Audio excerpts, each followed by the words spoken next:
Welcome back everyone to the world of IDW Sonic the Hedgehog. It's been a while, hasn't it? And things happened between my review of issue 4 and today's. First of all, said issue has sold out its first printing as well, so it's also getting a second one. And second, sales for the book have done very well, with issue 1 selling about 22,000 copies, and issues 2 through 4 about 13,000 copies each. I'll put a link to the article where I got this information. Anyway, today we're tackling issue 5, the first part that finally brings the main villain of the franchise into the book, unless you count the last page of issue 4. For those who are just joining us or need a recap, here's what's going on so far. The past 4 issues had Sonic and a fellow game character stop a badnik attack on a town, though in one case it's to free a town from mercenaries. An ongoing mystery running throughout these issues is who is responsible for reorganizing the badniks into a credible threat again. We, the audience, are given glimpses at this mysterious mastermind behind the attacks, and I can go ahead and tell you, as of this issue, spoilers from this point forward, the identity is still a mystery. Sonic thinks it might be Eggman after all this time, despite the lack of fanfare, and as you saw earlier, the Doctor is hiding in a town. Let's see what he's up to.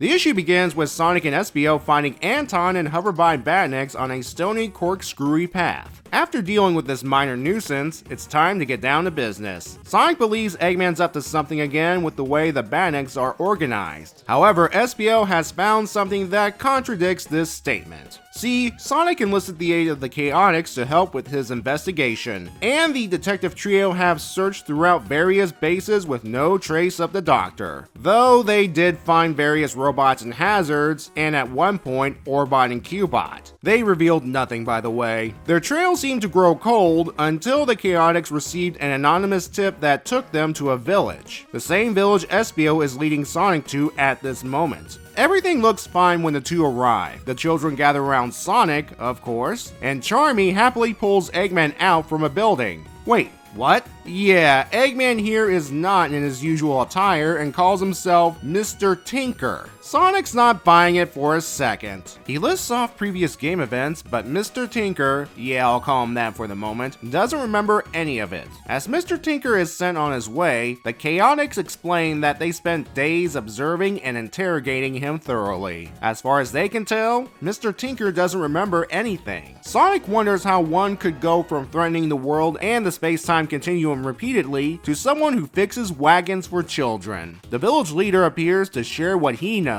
They found him near the village. Note the familiar looking red cubes near his body. They held him prisoner until he broke out, only to try to improve the prison door. After numerous tests of their own, they determined that Mr. Tinker isn't dangerous and they welcome him into the village. Since then, he's been a boon to them, fixing all things small and large. The leader only knows Eggman through reputation, but after seeing all the good Mr. Tinker's done, he hopes Sonic would grant him mercy. This is a conundrum. Should Sonic bring in Mr. Tinker for his crimes committed as Eggman, or let him live his life in peace helping this village? Thankfully, there is one thing Sonic is sure about. When Badniks approach, it's time to smash. The Chaotix head off to stop the approaching Badniks while Sonic confronts Mr. Tinker, only to find him building a makeshift barricade out of tables for the kids. Sonic leaves them be and joins the Chaotix in stopping the Badniks. Charmy spots a nearby Flapper Badnik and destroys it, but it turns out it was the unit used by the Mastermind to observe the Badnik attacks, and it's not happy Sonic and the Chaotix were present. With the Badniks dealt with, Sonic makes peace with Mr. Tinker. All's well that ends well, I guess. Sonic and the Chaotix will continue their investigation. Mr. Tinker's going to replace all of the tables used for the barricade, and he says Sonic should come back when Eggman Land is complete. Wait, what?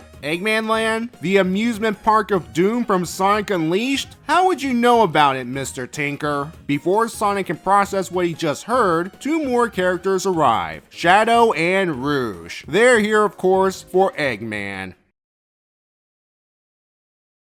Well, I didn't expect this outcome for Eggman, Mr. Tinker. Given what we saw at the end of the previous issue, I'd expect something more sinister, that he was hiding in an abandoned building making something for his grand return. Instead, we got a kind person that fixes wagons and watches. I didn't show this in the summary, but the comic implies two possibilities for Eggman's condition. First, Eggman never lost his memory and is fooling everyone as part of a scheme, which involves taking advantage of these kind villagers. Perhaps all the stuff he's tinkering with will start attacking them once he activates them with some sort of trigger. The image from issue 4 supports this idea. And then we have this panel here where he mentioned Eggman Land, indicating he might have slipped up when he thought he fooled even Sonic.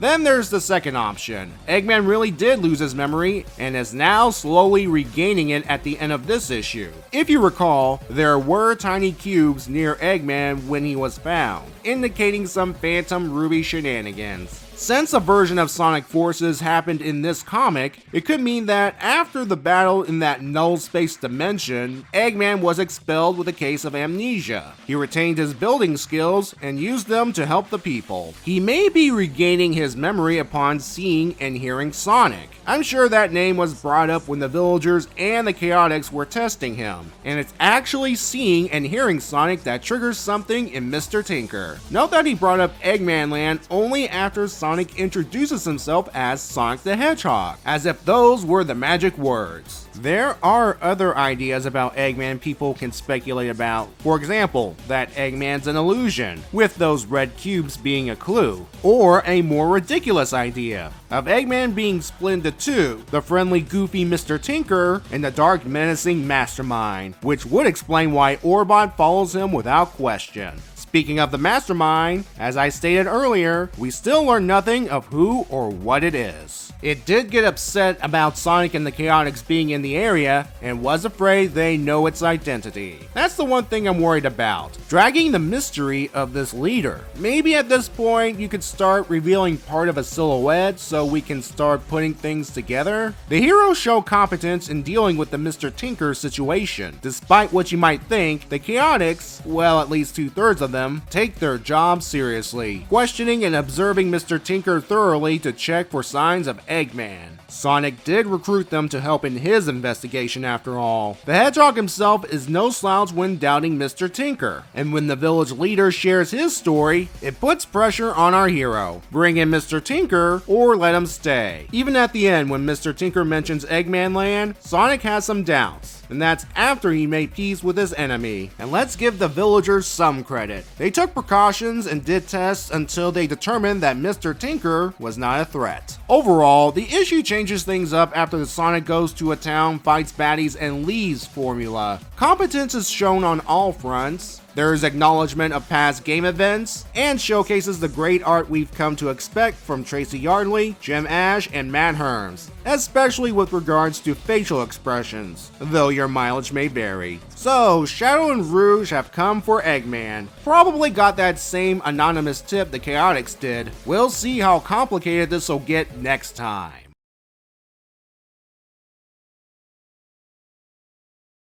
Charmy, I've explained it to the Egg Pond last time, so I'll share it with you now. You're not cool enough to ride a Motobug. Only this robot can.